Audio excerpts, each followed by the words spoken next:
video, I will be doing a comparison between the ICT Visa program and the OINP Entrepreneur stream for Ontario. As a business owner, which program should you be looking at? The pros and cons that you need to be aware of and what you can expect. So let's take a deep dive to learn about all this. Please stay tuned for the entire video.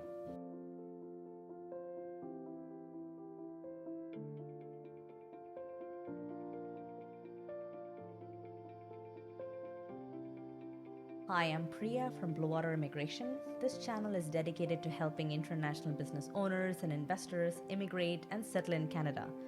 So now let's take a closer look at today's topic. Listen to my words carefully. If you own and actively run a business outside of Canada and you have successfully run it for more than 2 years with revenues of over 300,000 Canadian dollars at a minimum per year, and in some cases it can actually be lower than this amount, the ICT program will work very well if your business has anything to do with technology, digitization, import-export, engineering products and solutions, clean energy, clean tech, solutions for companies in the manufacturing or oil and gas industries. Not to say it won't work for any other businesses, it really depends on a case-to-case basis.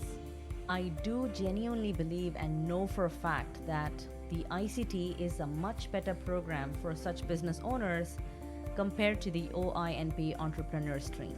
And why is that?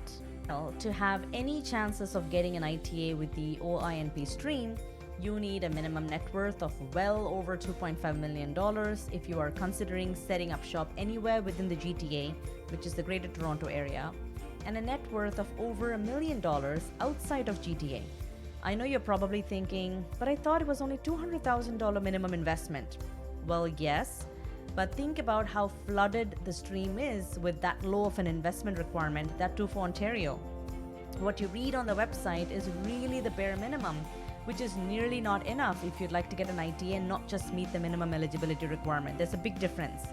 So imagine this. $600,000 is the absolute minimum investment requirement that comes out of your personal net worth if you want to set up your business in the GTA. So you think if you invested this amount, you will get an ITA? Well, think again. People with millions of dollars in net worth and millions that they can invest in businesses in Ontario are competing like crazy to get an ITA under this program. So now that's one side of it. So for this stream, you need to visit Ontario on an exploratory visit first. It'll only give you about 6 points in the scoring system, but every point makes a big difference in this application, which means you need to apply for a visitor visa. You then wait for about 8 to 12 weeks to get your visa approved, hopefully. Next step is to work on a business concept and a business plan, after which you would apply for an expression of interest. And if you get an invitation to apply, you submit all the documents to prove your candidacy. Then you sign a performance agreement as a binding agreement that you will actually do what you said you will in the business plan. Then you apply for a work permit and hope that your work permit gets approved, and then you actually run your business for 18 months. Submit a report after running the business, and if satisfactory, you may get a nomination, with which you can apply for permanent residence. Phew, that was a lot. Several steps and many rules to follow. This program is neither simple or easy. I also forgot to mention that there is a requirement that you need to be within Canada for at least 75% of the time under this program.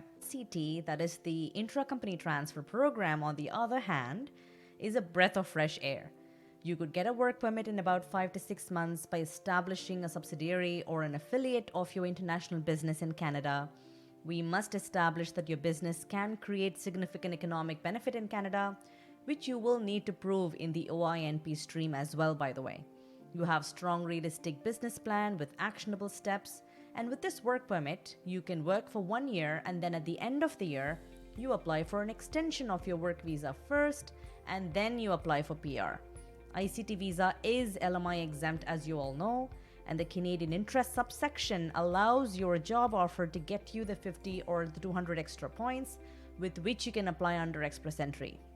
So your employer, in this case your own business, does not need to apply for LMI to claim the additional points. Let's take an example of someone who doesn't own a business. Say you have worked for an organization in a senior management capacity for many years. You have excellent management and leadership skills. You have a significantly high net worth and funds to invest. You have an average to good command of the English language. Say you can get about a CLB 6 or so in IELTS. you're open to purchasing current businesses in Ontario, then you could consider the OINP Entrepreneur stream. In this case, it might actually work better than a startup visa, for example. And yes, I will make another video comparing the OINP Entrepreneur stream to the startup visa to shed some light on what I just said.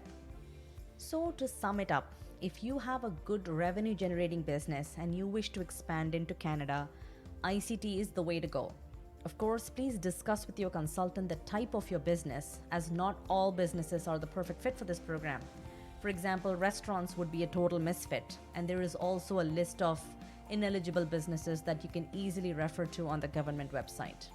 That's about what I wanted to discuss today. If you liked the video and learned something, would appreciate if you could hit the like button and also do share your thoughts in the comments below. Ciao!